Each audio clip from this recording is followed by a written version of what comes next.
Bismillahirrahmanirrahim. Assalamualaikum warahmatullahi wabarakatuh. Alhamdulillahi nahmaduhu wa nasta'inuhu wa nastaghfiruh wa na'udzu billahi min syururi anfusina wa sayyiati a'malina. May yahdihillahu fala mudhillalah wa may yudlil fala hadiyalah. Allahumma shalli wa sallim wa barik ala Rasulillah wa ala alihi wa ashabihi wa mawalah. Amma ba'du, teman-teman para mahasantri Sobron yang berbahagia.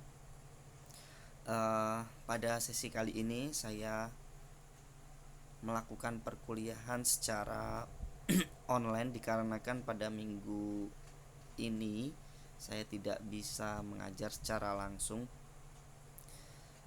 Adapun materi pada sesi kali ini yaitu kaidah fatwa yang kedua yang disebutkan dalam bukunya Dr. Husain bin Abdul Aziz Al-Syekh tentang kaidah-kaidah berfatwa ya. Di sini disebutkan al-qaidatus tsaniyah wujubut tasabbut wat ta'anni wat tasyawur.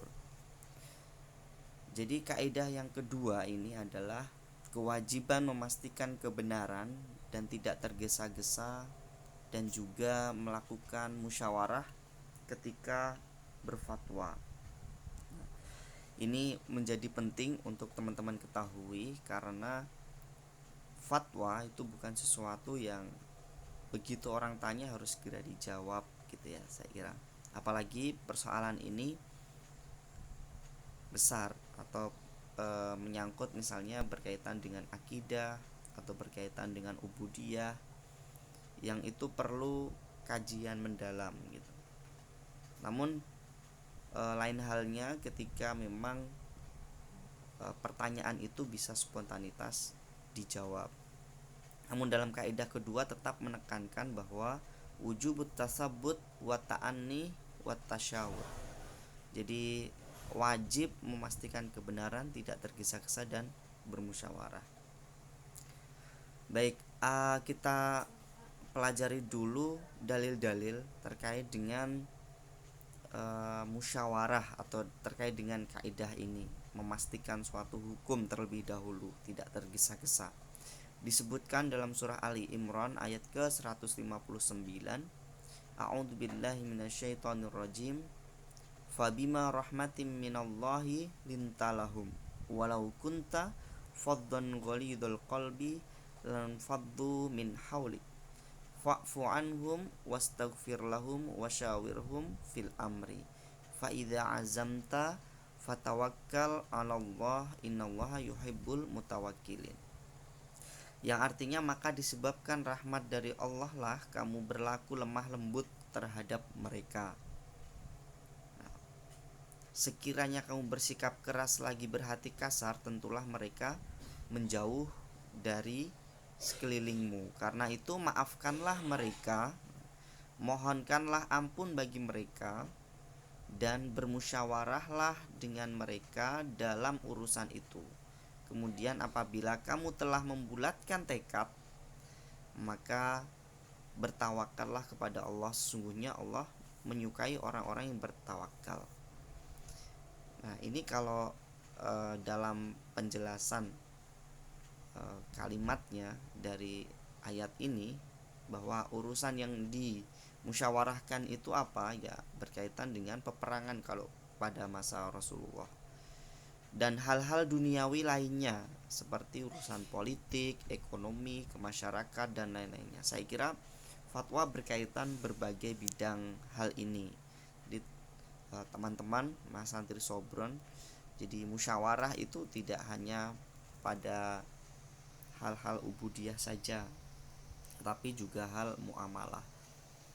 Kemudian tidak hanya misalnya politik saja atau ekonomi saja, semua butuh musyawarah, dan ini sudah tampak pada firman Allah yaitu di surah Al-Imran ayat ketiga. Di dalam musyawarah itu tidak ada istilahnya debat kusir, itu tidak ada, karena di sini disebutkan atau dijelaskan tentang bagaimana kita bermusyawarah itu, bagaimana kita bermusyawarah. Ya tidak ada yang bersikap kasar begitu di dalamnya juga, berhati kasar, bersikap keras. Di ayat yang lainnya disebutkan dalam surah Asy-Syura ayat ke-38, yaitu surah ke-42.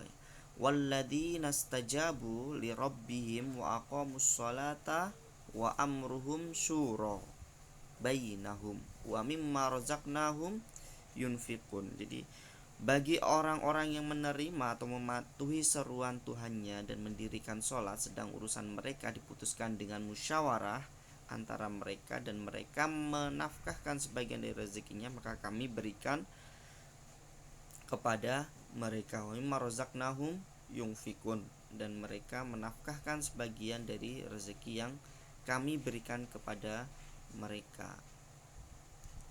Nah, inilah orang-orang yang menerima atau memenuhi seruan Tuhannya. Jadi termasuk orang-orang yang takwa.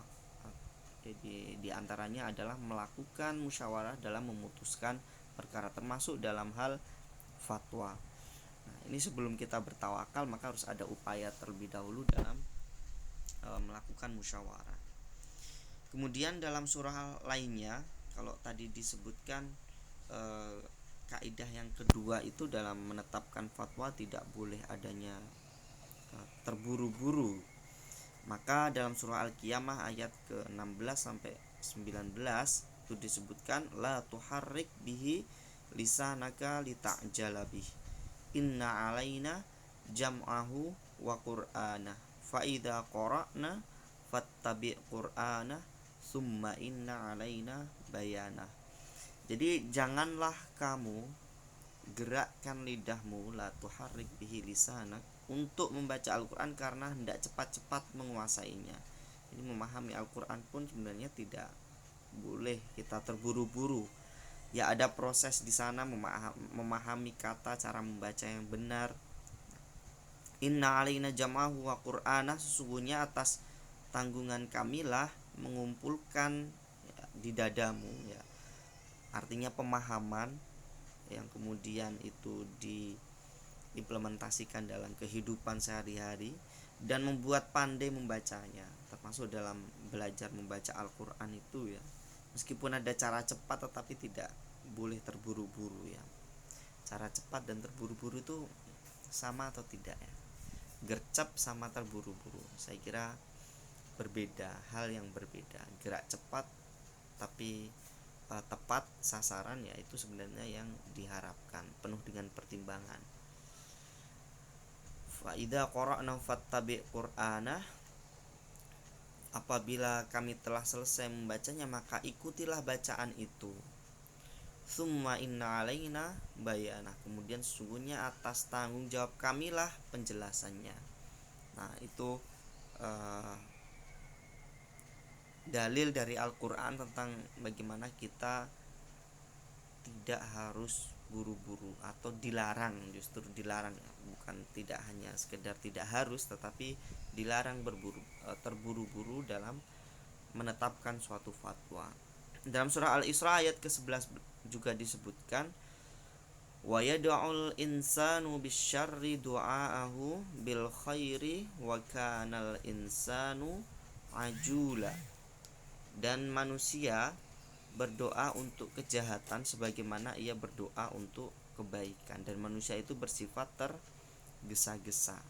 Jadi doa yang tergesa-gesa itu termasuk diantara ciri-ciri doa yang tidak terkabul itu. Jadi kalau dalam berdoa ya tumakninah, disampaikan dengan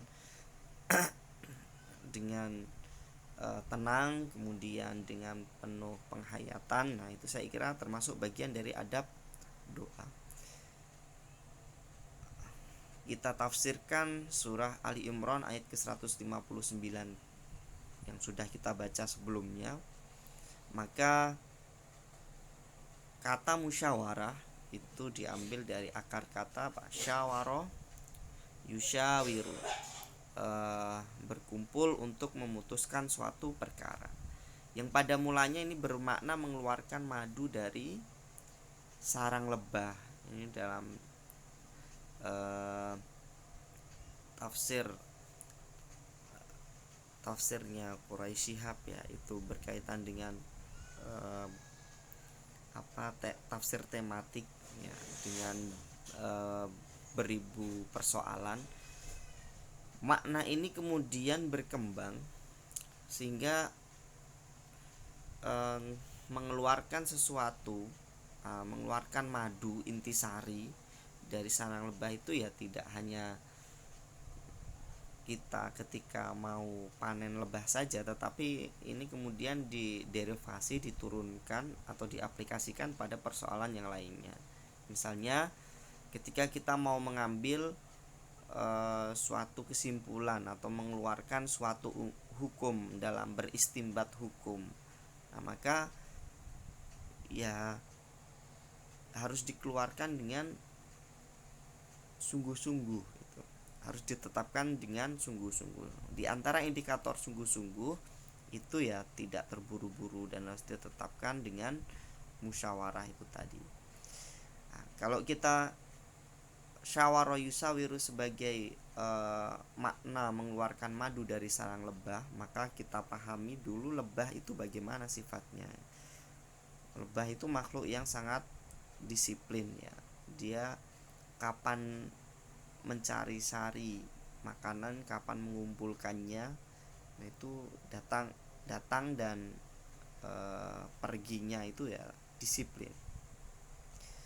Kerjasamanya mengagumkan. Jadi kalau teman-teman perhatikan ekor lebah itu yang kemudian sedang memproduksi madu di dalam sarangnya itu tidak sendiri, bergerombol gitu.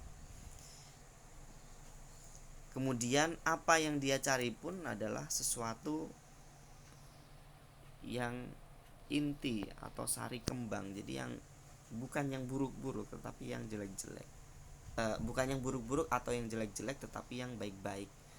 Jadi sari kembang yang kemudian menghasilkan madu. Hasil madu ini pun juga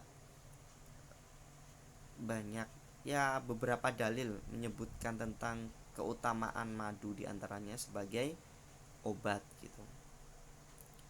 Kemudian ada yang kemudian menemukan sengatan madu sebagai terapi ya, sebagai terapi sehingga bisa menyembuhkan suatu persoalan. Nah itulah kemudian musyawarah itu sebagai bentuk instrumen dalam menetapkan sebuah fatwa, itu ya diambil dari intisari pemikiran-pemikiran yang baik gitu. Jadi dipertimbangkan dengan berbagai kemungkinan maslahat dan kemudian kemungkinan bagaimana kita menolak sebuah madorot. Nah itulah musyawarah. Jadi bukan masalah gontok-gontokan, kuat-kuatan, atau bukan persoalan siapa yang berkuasa di situ dalam hal musyawarah itu. Tapi ya bagaimana semuanya memiliki peran untuk memberikan usul terbaiknya dalam musyawarah itu, sehingga apa yang didapat, apa yang ditetapkan itu ya tidak jauh dari apa yang disebut dengan maqasidus syariah, apa yang ditetapkan oleh atau maksud dari ditetapkannya suatu hukum, yaitu maksudnya Allah Subhanahu wa taala. Kemudian musyawarah itu, nah dari beberapa dalil yang sudah kita baca, mestinya dilakukan dengan sikap yang pertama lemah lembut, kemudian tidak kasar, misalnya ada perbedaan pendapat, dan tidak keras hati. Jadi harus memiliki pemikiran terbuka dalam musyawarah ya, tidak keras hati. Jadi harus memiliki pemikiran terbuka, tidak menganggap pendapat yang paling benar. Nah saya kira inilah inti dari musyawarah.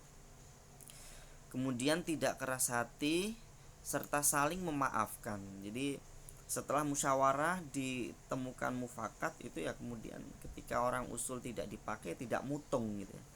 Tidak kemudian wah ini kok pendapat saya tidak dihiraukan. Ini dalam berfatwa yang kemudian disebut ijtihad jama'i, atau kita melakukan suatu upaya penggalian hukum secara berjamaah. Nah, itu sehingga harmonis ya. Jadi mempererat persaudaraan justru di sini, karena maksudnya sama. Misalnya pembangunan masjid ya, maksudnya ya supaya masjid itu berdiri. Nah, adapun secara teknis dan lain sebagainya itu ya perlu dimusyawarahkan. Misalnya begitu. Makna tergesa-gesa dalam bahasa Arab disebut dengan istilah istijal atau ajalah atau tasarruf, yang keseluruhannya itu memiliki makna yang sama. Dan lawan kata dari istijal adalah tasabut tadi. Tasabut tadi yang sudah kita jelaskan ya, yang artinya adalah pelan-pelan dan tidak terburu-buru. Ibnu Qayyim rahimahullah berkata dalam kitab Ar-Ruh bahwa tergesa-gesa adalah keinginan untuk mendapatkan sesuatu sebelum tiba waktunya, yang disebabkan oleh besarnya keinginannya terhadap sesuatu tersebut, seperti halnya orang yang memanen buah sebelum datang waktunya panen. Jadi belum waktu panen sudah dipanen. Nah, ini tergesa-gesa ini ya tidak baik. Bahkan ada salah satu riwayat Baihaqi itu disebutkan ya at-ta'ajjalu minasyaiton. Jadi ketergesa-gesaan itulah bagian dari setan. Jangan sampai menetapkan suatu fatwa itu dengan cara tergesa-gesa. Kata ulama salaf wa kana dhunnuni yaqul, jadi kata dzunun kalau dalam Al-Qur'an itu dzunun bisa dimaknai Nabi Yunus ya. Coba teman-teman buka ini apa referensinya lagi ya. Arba'u khilalin laha samarotun. Jadi ada 4 perkara buruk yang menghasilkan ya buah atau akibat, hukum kausalitas ya. Al-ajalah, jadi tergesa-gesa, wal ujbu ya. Ujbu itu rasa kagum. Kemudian wal lajajah itu keras kepala. Wasyarroh, syarroh itu apa? Rakus. Nah, ini memiliki buah masing-masing. Fasamratul ajalah an-nadamah. Fasamratul ajalati an-nadamatu. Jadi buah dari ketergesa-gesaan itu apa? An-nadamah. An-nadamah itu penyesalan. Wasamratul ujbi al-bugdu. Jadi buah dari suka kagetan ya, atau apa istilahnya, gampang takjub gitu ya. Al-bugdu itu apa? Kebencian. Ini yang dimaksud ujub itu di sini adalah menganggap dirinya itu apa ya ganteng, kemudian pintar dan lain sebagainya, sehingga kita merasa takjub tetapi merasa kaget dengan kelebihan diri sendiri, atau merasa takjub dengan keelokan fisik sendiri, kagum pada dirinya sendiri, itu ujub. Ujbu al-bugdu ya, samratul ujbi al-bugdu. Wasamratul lajjajah al-hirah. Jadi keras kepala itu buahnya apa? Kebingungan. Jadi kalau orang keras kepala, tidak mau menerima masukan, ya pada akhirnya kalau sudah mentok dia akan bingung gitu. Bingung dengan pendapatnya sendiri. Kemudian wasamratul syarrah al-faqah. Jadi rakus itu buahnya adalah kemiskinan. Jadi orang rakus itu buahnya adalah kemiskinan. Nah, ini terburu-buru termasuk salah satu sifat yang harus dihindari, karena terburu-buru itu nanti berakibat penyesalan. Termasuk tadi dalam bermusyawarah kita tidak boleh keras hati, karena keras hati itu nantinya ya bingung dengan putusan fatwanya sendiri. Pada era sahabat berfatwa dengan ilmu dan hikmah. Ini perlu kita teladani ya. Selain dari Quran dan As-Sunnah ya, kita mempelajari dari para sahabat, karena hadis sendiri pun juga riwayatnya dari para sahabat juga, dan ketika itu sahabat dekat Nabi maka hadis itu menjadi lebih kuat gitu. Namun kan tidak semua kisah para sahabat itu ya ditetapkan di dalam hadis, maka ada beberapa buku-buku yang dinisbatkan kepada para sahabat. Tidak tergesa-gesa dalam melihat sudut pandang pada permasalahan baru ini para sahabat, serta mengikatkan dalil yang berkaitan. Jadi kalau memang tidak ada persoalan yang membahas secara spesifik tentang hal baru itu ya, maka dikaitkan saja yang mirip-mirip, maka menggunakan kias itu sebagai sumber hukum Islam. Tidak hanya sekedar metode tetapi sebagai sumber hukum Islam. Memandang ketergesaan sebagai hal yang hina. Jadi ini perlu dibangun opini ya, bahwa orang yang tergesa-gesa itu ya bukan, ya nggak baik gitu ya, itu hina itu. Jadi perlu kemudian flashback dulu bagaimana Al-Quran berbicara tentang hal baru, hadis, para sahabat, tabi'in, kemudian ulama-ulama klasik dan juga kontemporer, baru kita putuskan. Atau memutuskan suatu hukum secara terburu-buru itu sebagai wujud kedunguan. Ini menurut Ibnu Wahab. Dalam riwayat Al-Baihaqi, ketergesaan dalam fatwa meskipun itu benar terlarang hukumnya. Lebih tepat tidak tergesa-gesa meski akhirnya salah gitu. Jadi ini betapa dalam riwayat Al-Baihaqi menekankan bahwa ya terburu-buru itu tidak perlu diterapkan atau harus dihindari, meskipun kemudian kita yakin itu sebuah kebenaran. Jika keduanya salah, maka yang tidak tergesa-gesa itu lebih ringan kesalahannya. Nah, ini saya kira perlu menjadi pedoman kita dalam menetapkan sebuah fatwa yang kemudian kita jadikan sebagai kaidah dalam berfatwa, yaitu tidak terburu-buru, kemudian dilakukan dengan musyawarah. Ibnu Qayyim juga menjelaskan mencukupkan untuk dalam berfatwa itu ya rekomendasinya itu ya kalau bisa tidak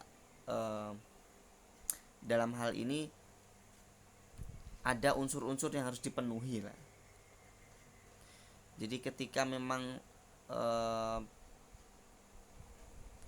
fatwa itu atau sebuah putusan hukum itu harus segera ditetapkan ketika harus segera ditetapkan ya, maka harus berupaya dengan ijtihad ya, berdasarkan Al-Quran dan As-Sunnah. Amroini taraktu fikum amroini, merujuk kepada khulafaur rasyidin dan menetapkan fatwa. Ini tahapannya.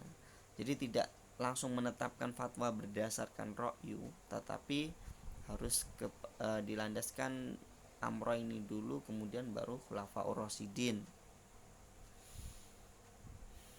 Nah, kebiasaan orang salaf terdahulu dalam berfatwa itu ya kayak gitu. Jadi kalau misalnya diminta berfatwa itu kalau bisa ya jangan dia yang berfatwa, jadi direkomendasikan kepada yang lainnya.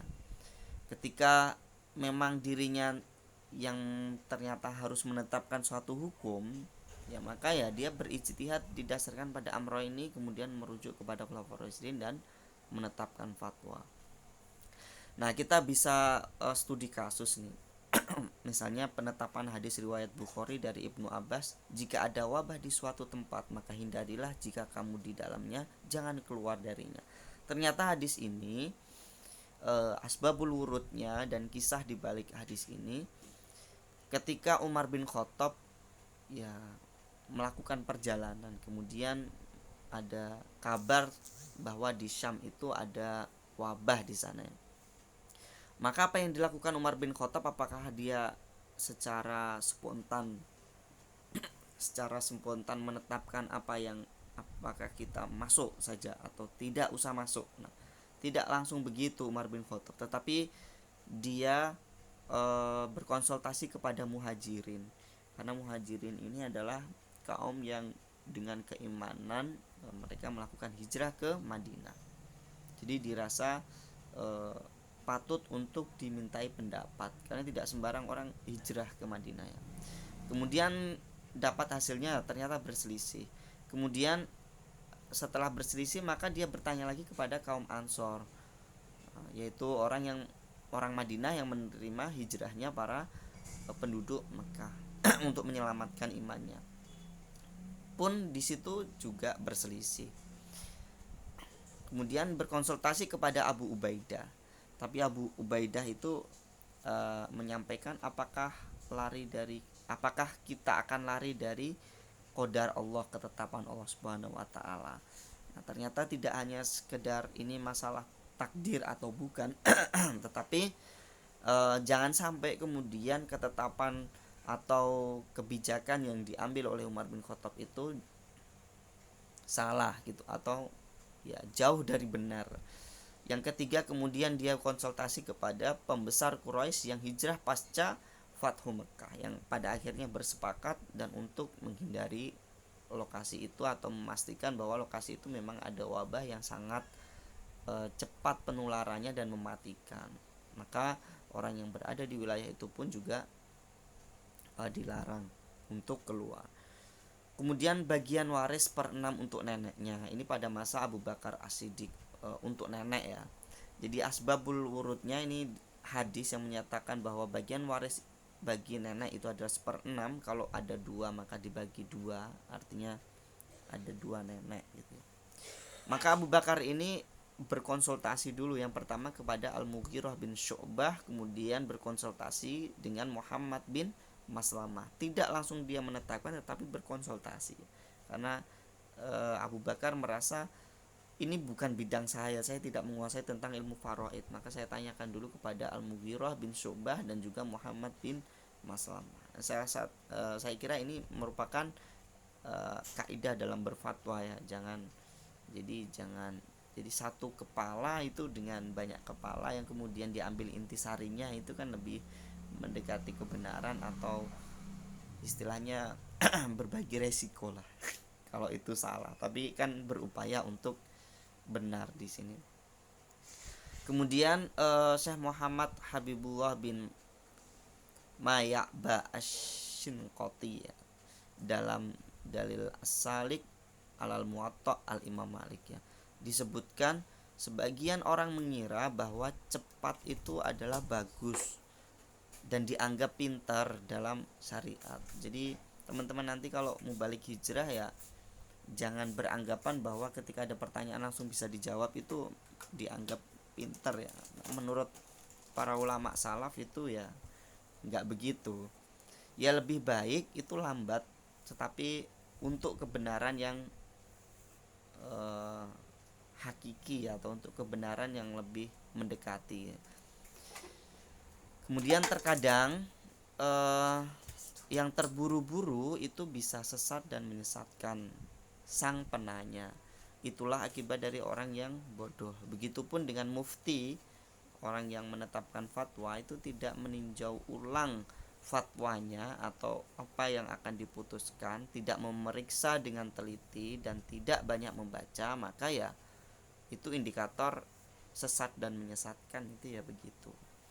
Jadi lebih baik ditunda dulu, kecuali teman-teman memberikan jawaban sementara, kemudian kalau ada kesalahan nanti akan kita kaji lebih lanjut, saya kira lebih aman. Saya kira itu yang bisa saya sampaikan pada sesi kali ini.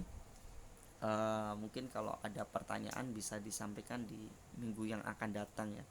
Untuk tugas yang minggu kemarin tolong dikumpulkan ke penanggung jawab kelasnya sehingga nanti ketika saya masuk bisa langsung dikumpulkan untuk saya jadikan sebagai penilaian tugas. Wallahu a'lam bishawab, kurang lebihnya saya mohon maaf. Akhirul kalam, assalamualaikum warahmatullahi wabarakatuh.